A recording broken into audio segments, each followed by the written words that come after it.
Two of the world's most famous paintings, the Mona Lisa and The Last Supper, both by the Italian painter Leonardo da Vinci, have been brought to life using high technology. More than 500 years after Leonardo da Vinci painted The Last Supper, technology has finally done what historians and theologians could not. Artificial intelligence has scanned every brushstroke, every shadow, and uncovered a hidden message woven into the masterpiece. Faces, geometry, and even music encoded in the details point to a truth the Church never wanted revealed. For centuries it was speculation, but finally the truth has been revealed. The mystery of the Last Supper. They say paintings can speak, but some hold secrets across the centuries.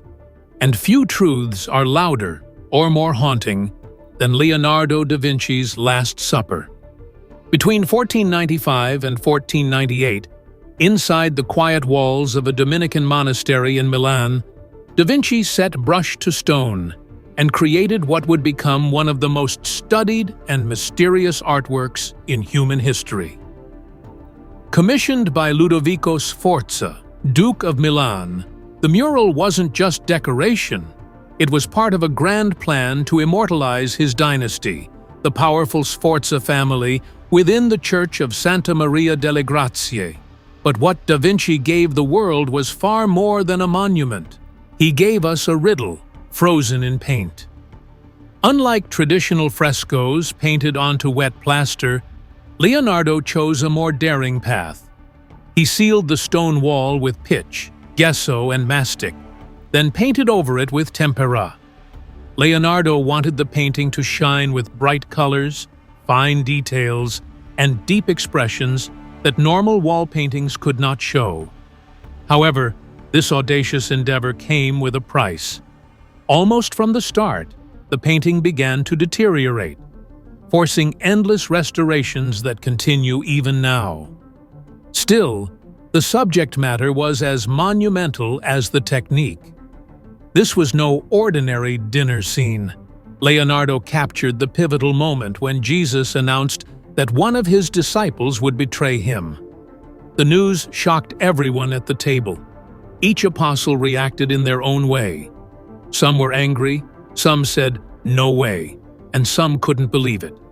But in the middle, Jesus sat calm and serious. Leonardo painted the whole scene so that every line in the picture leads your eyes straight to Jesus. Without using a glowing halo or crown, the painting still makes it clear. Jesus is the most important person at the table. And yet, what truly set the painting apart was not just its drama, but its humanity. Leonardo grouped the apostles in clusters of 3, weaving together body language, gestures, and expressions in ways no artist before him had dared. Each figure is distinct, a personality revealed in a glance or movement. It was a revolution in religious art. Over many years, The Last Supper became more than just a religious painting. It turned into a cultural symbol, copied and joked about in books, movies, and even advertisements. But beyond its fame, there's always been a sense of mystery around it. It has been rumored for generations that Leonardo da Vinci may have hidden secret codes, messages, and mysteries within the painting's fading colors. Was Leonardo, the master of invention and enigma, trying to leave us clues? Or are we only seeing patterns born of imagination? Was Da Vinci attempting to conceal a secret message? Or was it merely coincidental? Leonardo da Vinci and the art of secret symbols. If any artist in history was capable of hiding secret messages inside his work, it was Leonardo da Vinci. His mind was unlike anyone else's, curious and constantly looking for connections between things that most people never noticed. We know Leonardo as the painter of The Last Supper and the Mona Lisa, but beyond his art, he left behind something even more mysterious: his notebooks. These books, filled with sketches, ideas, and strange writings, are like stepping inside the thoughts of a genius, but they are difficult to read. Leonardo seemed to enjoy making his work just as puzzling as it was brilliant. One of the first mysteries of his notebooks is his strange way of writing. Instead of writing from left to right like most people, Leonardo wrote backwards, from right to left. You can only read it properly if you hold it up to a mirror. This technique is why scholars often call it mirror writing. Why did he do this? There are many theories.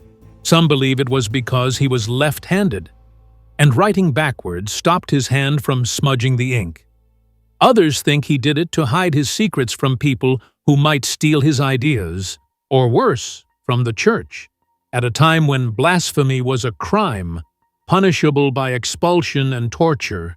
His notebooks, like the Codex Leicester and the Codex Arundel, show that Leonardo was very aware of the risks of thinking differently in his time.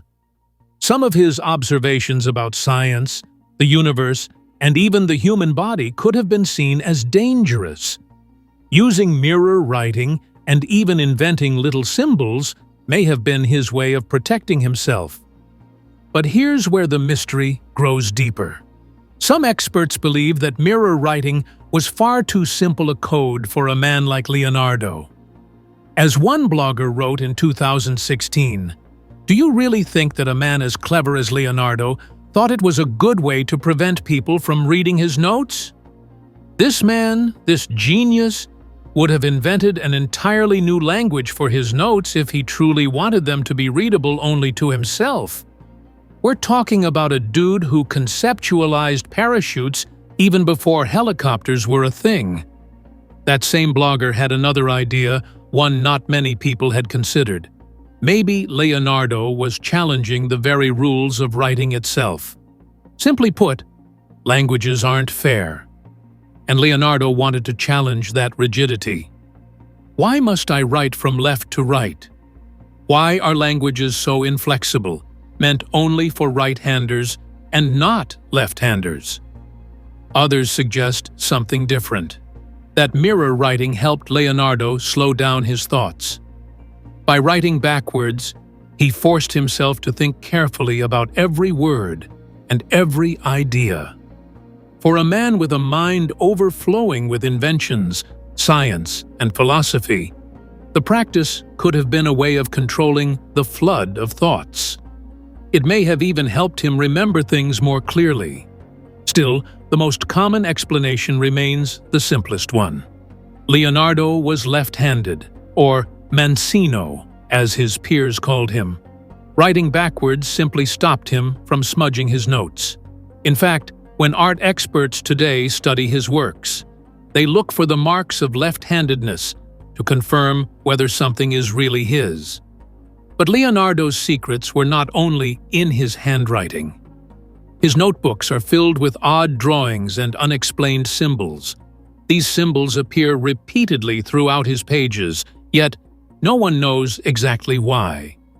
Were they meant to represent alchemical ideas, hidden codes, or just his kind of shorthand? And if we follow these strange marks across his notebooks, they seem to lead us deeper into a private language. Whether his mirror writing was for secrecy, for convenience, or for deeper reflection, one thing is certain. Leonardo da Vinci was a man who believed that knowledge itself was worth protecting. And if anyone could hide a secret message in his masterpiece, it was him. Secrets inside The Last Supper. Few works of art have invited as much speculation as Leonardo da Vinci's The Last Supper. For centuries, scholars, writers, and conspiracy theorists have argued over what the painting really shows. Is it just a beautiful piece of religious art, or does it hide a secret message? Much of the modern debate began in 2003 when Dan Brown's blockbuster novel The Da Vinci Code caught everyone's attention. In the book, one of the characters points to the figure seated on Jesus' right hand and claims that it is not the Apostle John, but Mary Magdalene herself. The book also suggested there was a bold letter M in the center of the composition. standing for matrimonio or Mary Magdalene. Brown's version of events was shocking. He claimed Jesus and Mary were married, that she was pregnant at the time of the crucifixion, and that she later escaped to France, then called Gaul, where she gave birth to his child. In this telling, Mary was the real Holy Grail, because she carried the royal bloodline of Jesus himself. According to Brown's thesis, the Catholic Church had spent 2,000 years trying to erase this story, diminishing women's role in the early church and hiding what he called the lost sacred feminine. In the words of a character from the film adaptation, what if the world discovers that the greatest story ever told is actually a lie? This idea did not come from Brown alone. It was built on earlier books like The Holy Blood and the Holy Grail by Michael Begant, Henry Lincoln, and Richard Lee, and The Templar Revelation by Lynn Picknett. These works had already planted the seeds of speculation, but the Da Vinci Code made them famous worldwide. Art historians, however, did not agree with this idea. They argued that the figure next to Jesus is not Mary Magdalene, but John the Apostle, who was often shown as young and somewhat feminine-looking. Leonardo had a fascination with blending masculine and feminine qualities in his paintings.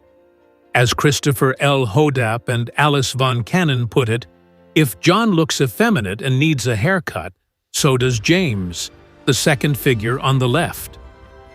Ross King, a respected expert on Italian art, also explained that there was no reason for Leonardo to hide Mary Magdalene in the painting. In fact, including her would not have been controversial at all. She was widely honored as the apostle to the apostles, and was even the patron saint of the Dominican order, the same order for whom Leonardo painted The Last Supper. King pointed out that there was already precedent. Earlier painters, like Fra Angelico, had included her in depictions of the Last Supper without scandal.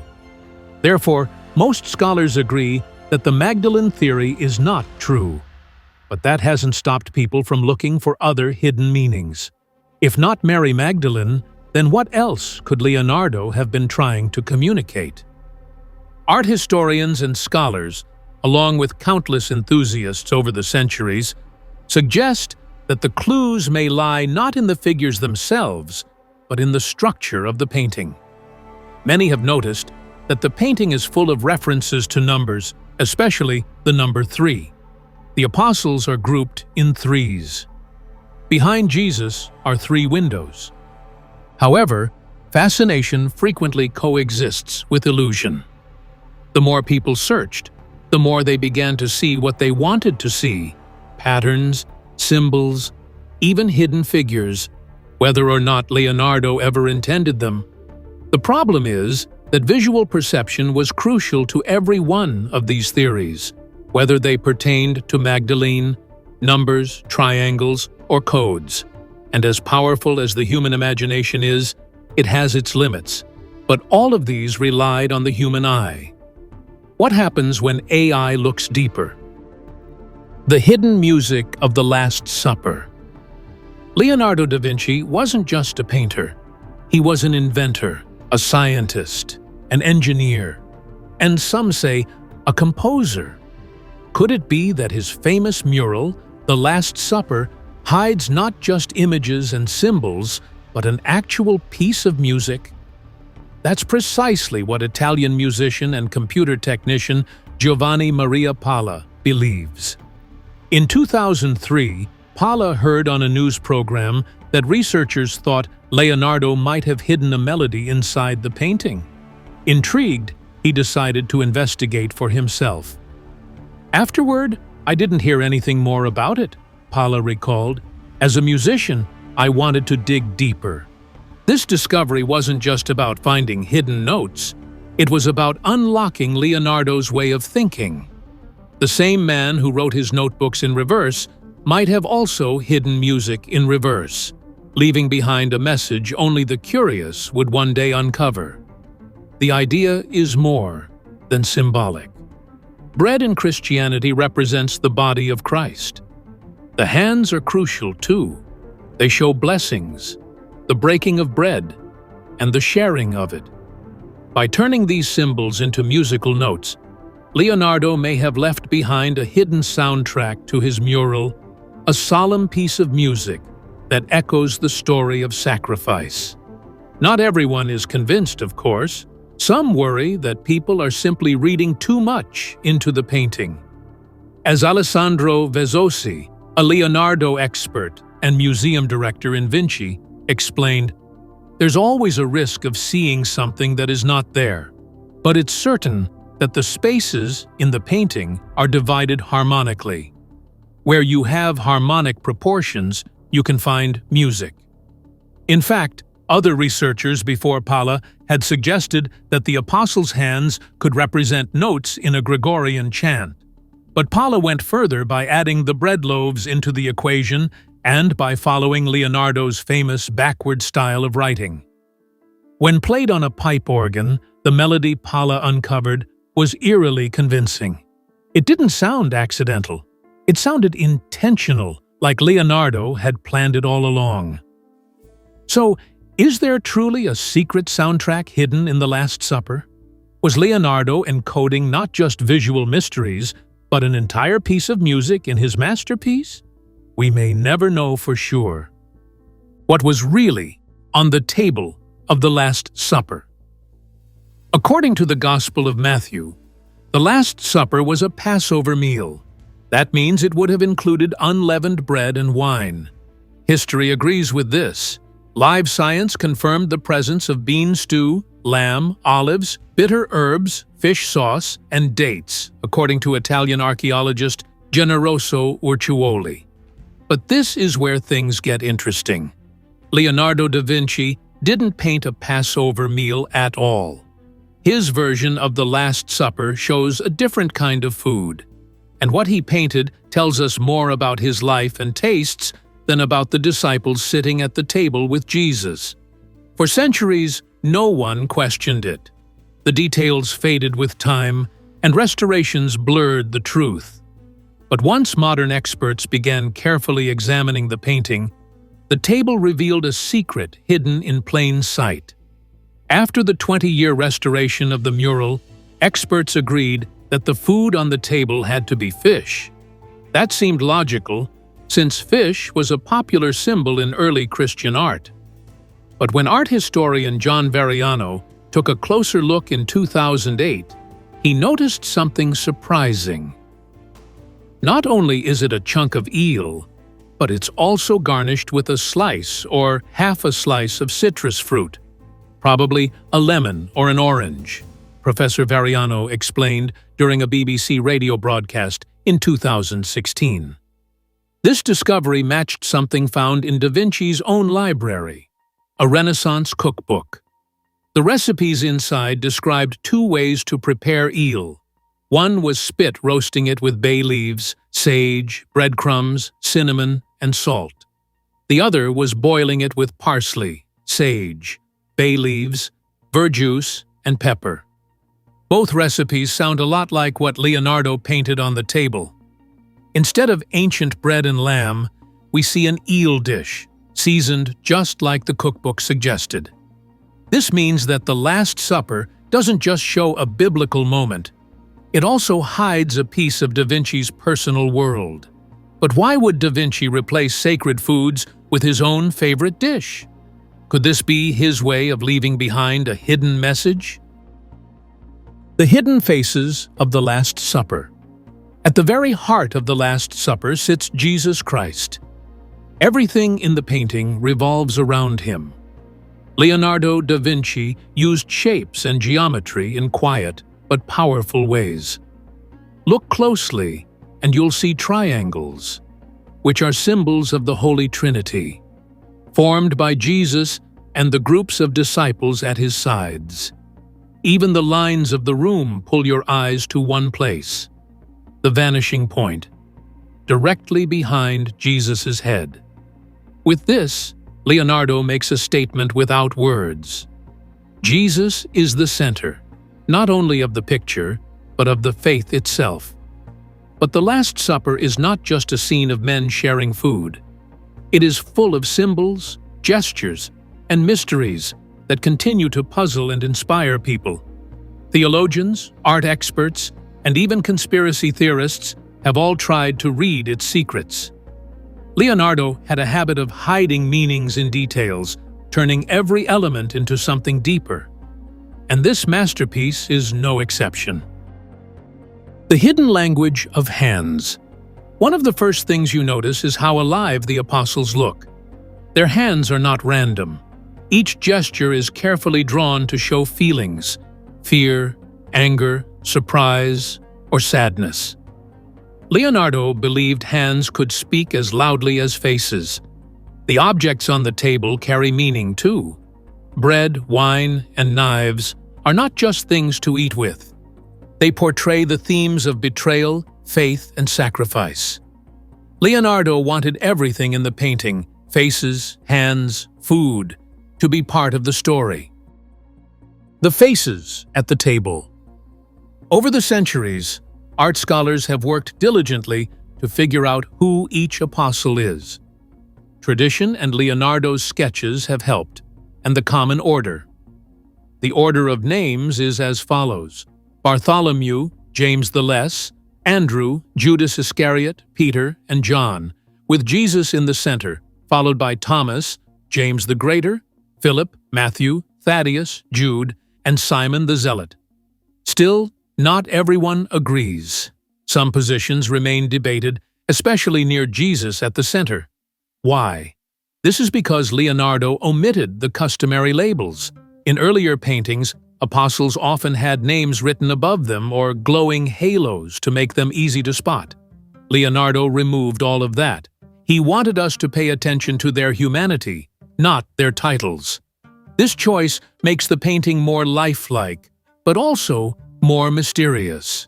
Without halos or names, the viewer must read the faces and gestures to guess who is who. And in one particular trio, Peter, John, and Judas, the debate has never stopped. Judas in the shadows. Of all the apostles, Judas Iscariot draws the most attention. Leonardo painted him leaning back into shadow, his face darker and his body tense. He looks different from the others. While the other disciples show their emotions openly, shocked, angry, confused, Judas kept his feelings inside. His expression is heavy, as if he already knows what he is about to do. This choice wasn't random. Leonardo broke away from tradition in how he showed Judas. Traditionally, artists placed Judas away from the group, sometimes on the far side of the table, to mark him as an outcast.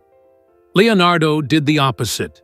He kept Judas among the others, right there with Peter and John, close to Jesus himself. This makes the betrayal more personal, more painful.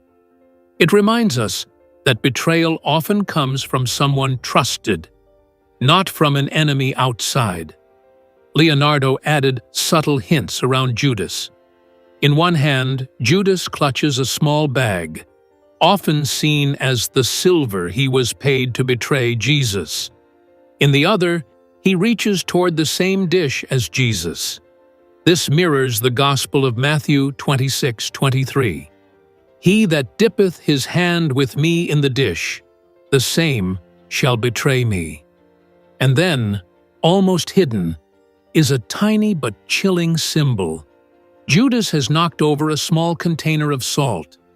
In Renaissance times, spilling salt meant bad luck or the breaking of a covenant. For viewers of Leonardo's time, this promise would have been a powerful, ominous detail. The shadow on Judas's face adds another layer. Unlike others who show big, open emotions, Judas's feelings are buried inside.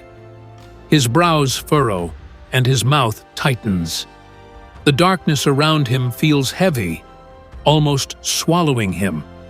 If you don't look closely, you might miss it. But once you see it, the sense of guilt and secrecy becomes unforgettable. Judas is one of the hidden faces in the painting.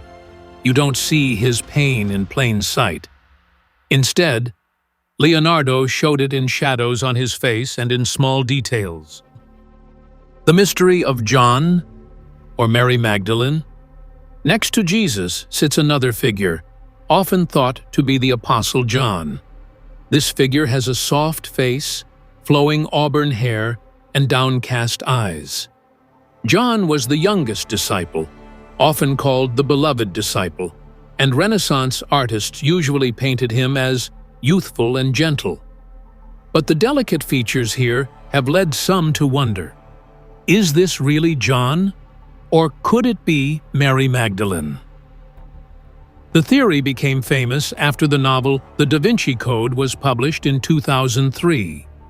Author Dan Brown suggested Leonardo hid Mary in the painting as Christ's secret companion.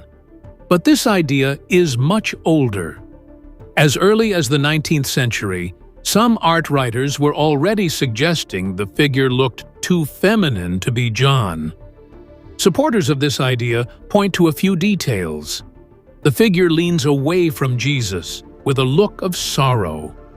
Behind the figure, Peter seems to whisper something while holding a knife. The way the two figures, Jesus and the supposed John, are positioned leaves a space between them, forming a V shape. Some say this shape symbolizes the sacred feminine or a divine union, but most art historians strongly disagree.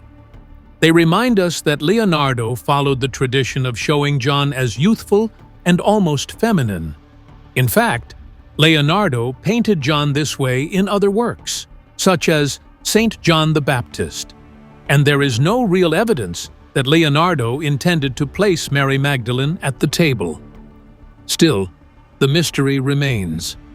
Whether John or Mary, the figure's calm, sorrowful face stands out among the chaos.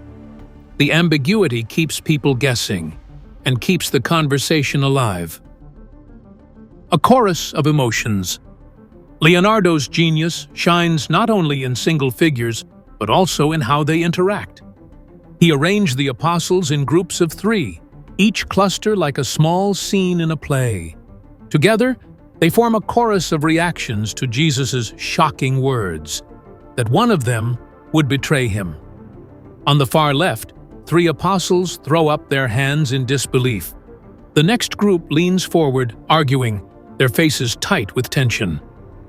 The group nearest to Jesus' right swirls with conflict.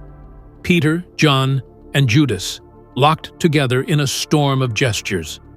On the far right, the last group sits stunned, trying to grasp what they just heard. Every face tells a story. Leonardo achieved this by studying real human expressions. His notebooks show sketches of faces twisted by fear, sorrow, joy, and anger. He drew muscles, wrinkles, and eyes, observing how emotion changes the body. These studies gave life to his apostles, making them look less like icons and more like people caught in a real painful moment. The lasting mystery. Even today, the Last Supper continues to spark debate. Some focus on Judas's shadowed face, others on John's delicate features, and others on the geometry hidden in the background. Every detail seems to whisper a secret, daring us to uncover it. The apostles' faces are more than portraits. They are mirrors. They reflect the eternal struggle inside every person, to believe or to doubt, to be loyal or to betray, to stand in light or hide in shadow. 500 years later, the Last Supper has not given up all its secrets. But maybe that is exactly what Leonardo wanted. He wanted us to keep looking, keep questioning, and keep seeing ourselves in those hidden faces. But could it be that beyond faces and gestures, Leonardo hid an even greater code, a message written not in paint, but in music, numbers, and geometry? Some believe so, and that takes us into one of the most daring theories of all. Could every hand, every cup, and every angle on the table be part of a hidden pattern? Did Leonardo slip a secret song into the lines of the painting, waiting for someone to play it? Let us know your thoughts in the comments, and don't forget to like, subscribe, and share. If you enjoyed this video, click on the next video on your screen.